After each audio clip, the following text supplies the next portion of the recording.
Welcome back to Cityscape. In this episode of Secret People, we will cover Ted Kaczynski, a mathematician known for writing industrial society and its future and killing innocent people. When we hear the word terrorist, ideas of the Taliban or political ideologues of this kind is what usually comes to mind. We normally would not associate a mathematical prodigy and Berkeley professor with this sort of activity, but this is exactly what Ted Kaczynski was. Yet, this did not stop him from becoming a domestic terrorist of the first order. What's perhaps more fascinating is that Kaczynski's antagonism is not directed towards religion or a political party, but against industrial society itself. He argues that technology is weakening humanity and will cause the downfall of the West. Is this the rambling of a madman, or are his points backed by solid reasoning? As always, let's start with a brief background.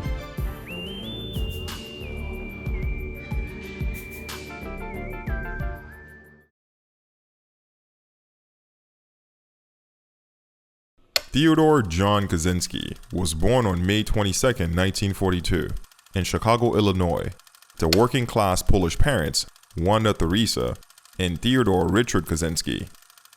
Ted showed mental brilliancy at a young age, scoring an IQ of 167, which means exceptionally gifted. Ted also has a younger brother, David Kaczynski, who will play an important role later in this episode. Ted attended Evergreen Park Community High School, where he excelled academically. He also played the trombone in a marching band.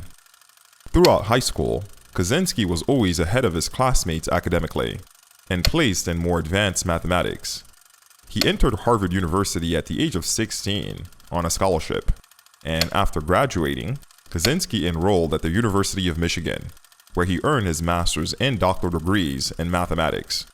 On a side note, Kaczynski's PhD thesis won the prize for Michigan's Best Mathematics Dissertation of the Year. After his PhD, Kaczynski became an assistant professor at the University of California, Berkeley, and was on track for tenure. On June 30th, 1969, however, Kaczynski resigned. As a parting note, he told his boss, "I'm tired of teaching engineers math that is going to be used to destroy the environment."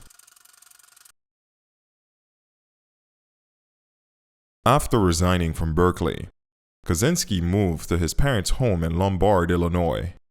2 years later, in 1971, he moved to a remote cabin he had built outside of Lincoln, Montana, where he could live a simple life with little money and without electricity or running water. Kaczynski's goal was to become self-sufficient and live entirely off the grid. He used an old bicycle to get around town and frequently visited the local library to read classic works in their original languages. Kaczynski's cabin was described as containing a bed, 2 chairs, storage trunks, a gas stove, and lots of books. 7 years after unplugging from the grid, Ted Kaczynski began a terror bombing campaign under the group name FC. He targeted individuals involved in technical fields like computer science and genetics by mailing them homemade bombs. This carnage lasted 17 years and was the most expensive FBI investigation in history. It also wrecked the life of many by killing and maiming multiple individuals. In early 1995, the New York Times received a communique from FC. It read, "This is a message from FC. We are getting tired of making bombs. It's no fun having to spend all your evenings and weekends preparing dangerous mixtures, filing trigger mechanisms out of scraps of metal, or searching the Sierras for a place isolated enough to test a bomb. So we offer a bargain. Publish our manifesto, Industrial Society and Its Future, and we will stop sending bombs." Hoping that the manifesto would allow someone to identify the perpetrator, the FBI encouraged the New York Times and Washington Post to publish it. The FBI was indeed right. It did help someone identify the author. Shortly after the work's publication, David Kaczynski contacted a lawyer to share his suspicion that the Unabomber was his brother. After examining the submitted evidence, the FBI raided Ted's home, finding everything they needed to put him on trial for the crimes of the Unabomber. Let's put the arrest of Kaczynski on hold for a minute though, and focus on a work he forced published through terror. What is its message? Let's take a look. Industrial Society and Its Future contains not one but two warnings. It argues that technical society is leading us to two potential disasters. The first one is centralized control. Kaczynski argues that although beneficial, every technology, from the automobile to the cell phone, allows the system to better control and manage the individual. Anyone familiar with 1984 is well versed in this line of thought. Furthermore, Ted argues that as the system becomes more scientific, it will genetically engineer humans so that individuals are more docile and easier to socialize. You can see this as a process similar to how we domesticate animals. A book called Brave New World by Aldous Huxley shares a similar idea. I also made a video on CRISPR a few months ago, so we can already see the seed of this genetic technology existing today. Ted elaborates that through a series of small compromises, the individual will inevitably be reduced to an automaton as the system controls every facet of his or her life. The book still gets worse, however. Kaczynski warns of another pending disaster: artificial intelligence. Ted remarks that the machines we see around us today are but primitive versions of an advanced species that will inevitably become incredibly powerful and sentient. Best we kill it now before it kills us tomorrow. This is why Kaczynski targets computer scientists and geneticists. He feels that these two specialists are unknowingly forging our doom. Here's a snippet of the book to give you an idea of Kaczynski's thoughts. The Industrial Revolution and its consequences have been a disaster for the human race. They have greatly increased the life expectancy of those who live in advanced countries, but they have destabilized society, have made life unfulfilling, have subjected human beings to indignities, have led to widespread psychological suffering, and have inflicted severe damage on the natural world. The continued development of technology will worsen the situation and make the system stronger. The system does not and cannot exist to satisfy human needs. Instead, it is human behavior that has to be modified to fit the needs of the system. This has nothing to do with the political or social ideology that may pretend to guide the technological system. The system is guided not by ideology, but by technical necessity. Of course, the system does satisfy many human needs, but generally speaking, it does this only to the extent that it is to the advantage of the system to do it. It is the needs of the system that are paramount, not those of the human being. If the system breaks down, the consequences will be very painful, but the bigger the system grows, the more disastrous the results of its breakdown will be. So if it is to break down, it had best break down sooner rather than later. Day by day, the machines are gaining ground upon us.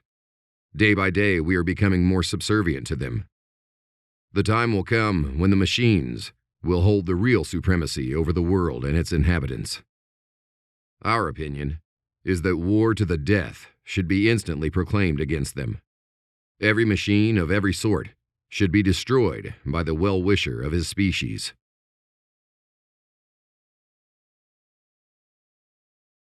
Of course, this was but a small glimpse of Kaczynski's doomsday predictions. Those of you who want to learn more should purchase the book. Link is in the description. The total carnage of Kaczynski's terror bombing campaign was 3 people killed and 23 others injured. Many of them lost fingers and part of their face as they opened the package and found a nasty surprise. As mentioned earlier though, the FBI did raid Kaczynski's home and arrested him after his brother identified him as the Unabomber. He is now serving 8 consecutive life sentences without parole. He is still alive, so that makes him a living secret. I also hear he dutifully responds to every letter he gets in prison.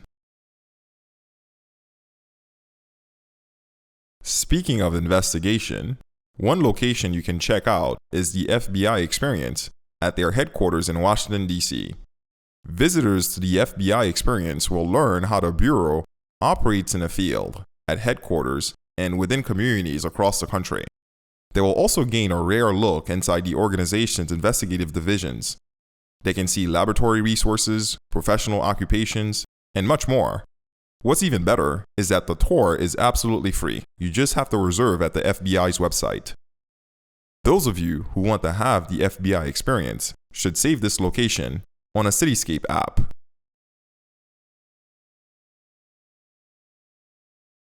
My reaction to Ted Kaczynski is complicated. As a thinker, I found his book to contain many gross generalizations and premature assumptions. The writing did not impress me as very thoughtful or intelligent. Sure, technology has the potential to enslave us, but it is not a fatality we are powerless against. The potential danger of technology is not any less valid for natural elements such as steam, electricity, or nuclear power.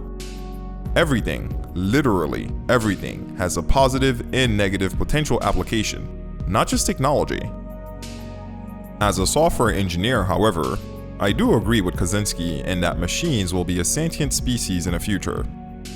I do not consequently make the assumption that they will want to destroy us, however. This induction is not only stupid, but unnecessary. It is a human projection, not the personal viewpoint of a machine. Who knows how a sentient robotic intelligence will view us? The individual mind is so small that it is likely impossible to comprehend this higher level of reasoning.